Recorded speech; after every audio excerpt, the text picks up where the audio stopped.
نماز کی طرف دعوت دی جاتی تھی۔ اسپین میں قرطبہ کی مسجد اسلام کی سب سے بڑی مسجد ہے، جس کی بنیادیں 786 عیسوی میں رکھی گئیں۔ اس مسجد کے 12 حصے ہیں اور ہر حصے میں رومی ڈیزائن کے 20 ستون ہیں۔ سامرا کی مسجد بھی اسلام کے تاریخی آثار میں ہے، جس کے صحن میں گہرائی تک ایک محراب ہے اور اس کے گرد چند ایوان ہیں۔ قاہرہ میں مسجد ابن طولون بھی ان مساجد میں سے ہے جن میں بین النہرین کی قدیمی مساجد جیسی خصوصیات ہیں۔ 9ویں سے 12ویں صدی عیسوی کے دوران مسلمانوں کے ہاتھوں بہت سے مساجد اور فوجی قلعے تیار ہوئے، جن کے ڈیزائن صلیبی جنگوں میں عیسائیوں نے مسلمانوں سے سیکھے۔ اسی طرح یورپ والوں نے میجیکولیشن نامی کنگرے بنانے کا طریقہ بھی مسلمانوں سے سیکھا۔ 14ویں صدی میں فرانس اور انگلستان کے محلات اور قلعے بنانے کے دوران اس قسم کے کنگروں نے دوسری صورت اختیار کر لی۔ یہاں یہ واضح کرتے چلیں کہ میجیکولیشن دیوار پہ اس کنگرے کا نام تھا جس میں مختلف سوراخ رکھے جاتے تھے کہ جن سے مختلف وسائل کے ساتھ دشمنوں سے جنگ کی جاتی تھی۔ اسپین میں 13ویں صدی عیسوی کے بعد اسلامی معماری کا شاہکار قصر الحمراء القذار القصر ہے۔ اشبیلیہ میں المرابطبین کے نامی محل کے کھنڈرات اور تلیتیلا میں عیسائیوں اور یہودیوں کے قدیمی معابد کو دیکھ کر معلوم ہوتا ہے کہ کس طرح مراکش کی طرف سے مغربی معماری کا طریقہ اور طرز تعمیر اسپین میں پھیلا۔ قرون وسطیٰ میں مساجد کی عمارتوں کے ڈیزائن اور اسلوب معماری نے واضح ترقی کی اور مختلف صورتوں میں سامنے آیا۔ ساراسن طرز کے اسلامی گنبدوں نے یورپ کے نشاء ثانیہ کے دور کے گنبدوں کو متاثر نہیں کیا، لیکن مسلمانوں کے میناروں کی روش معماری اٹلی میں موجود 14ویں اور 15ویں صدی عیسوی میں رائج تھی۔ جس طرح اسلامی معماری نے ترقی کی، اسی طرح گول، نوکدار، آدھی دائرہ کے اور 2 مرکز رکھنے والے ہلال، ایک اور ہلال جسے ایرانی کہتے تھے، وہ بھی رائج ہوئے۔ اسی طرح ایسی کھڑکیوں کا رواج ہوا جو مختلف رنگوں کے شیشوں سے مزین تھیں۔ حالانکہ اس زمانے میں یورپ میں رنگوں والے شیشوں کا رواج نہ تھا۔ اسلام سے قبل آرمینیا اور سوریہ کی پتھروں سے بنی ہوئی عمارتوں اور ایرانی اینٹوں والی معماری کے قرون وسطیٰ کے یورپ میں اثرات سے ہٹ کے نوکدار ہلال بنانا مسلمانوں ہی کی ایجاد تھی۔ بلا شبہ ایک تو مسلمانوں کے صلیبی جنگوں میں تعلقات اور دوسرا قرون وسطیٰ کے دوستانہ روابط اسلامی معماری کو سرزمین مغرب میں پھیلانے کے باعث بنے۔ ڈالور کی کتاب پیرس کی تاریخ میں ملتا ہے کہ پیرس کے نیسٹر ڈام کلیسا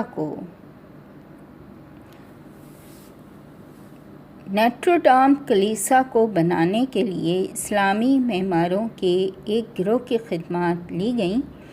اسپین میں اسلامی حکومت کے دوران اکثر عمارتوں میں اسلامی فنون کو عیسائی فنون پہ برتری حاصل تھی۔ مثلاً مشہور محل سقوبیہ جو 11ویں صدی عیسوی میں الفونس ششم کے حکم سے بنایا گیا تھا۔ موسیو لونر لکھتا ہے کہ فرانس کے بہت سے کلیساؤں میں مسلمانوں کی معماری کے اثرات واضح محسوس ہوتے ہیں۔ اسی طرح اسلامی فن معماری کے ایک ماہر موسیو پریس کا یہ نظریہ ہے کہ یورپ میں 16ویں صدی کے آخر تک خوبصورت میناروں کا جو رواج تھا، ان کے ڈیزائن مسلمانوں سے لیے گئے تھے۔ یہاں پر ہمارا 6واں باب اختتام پذیر ہوا۔ اس میں ہم نے جو نظر لی اس کا ایک جائزہ لیتے ہیں۔ عقلی علوم، اسلامی فلسفہ اور الہی علوم کے مغربی تہذیب پہ اثرات، اسلامی طب کے مغربی تہذیب پہ اثرات، اسلامی ریاضیات کی مغربی تہذیب پہ اثرات، اسلامی علم فلکیات کے مغربی تہذیب پہ اثرات، اسلامی جغرافی کے مغربی تہذیب پر اثرات، اسلامی ہنر و فن کا یورپ میں نفوذ، اقوام اسلامی کے فن مصوری کے مغربی فن مصوری پہ اثرات، اسلامی موسیقی کے مغربی موسیقی پر اثرات، اسلامی معماری کے یعنی کنسٹرکشن کے یورپی معماری پر اثرات اور نقوش۔ انشاءاللہ یہاں تک تو ہم نے صفحہ نمبر 186 پہ آپ کے ساتھ شیئر کیا۔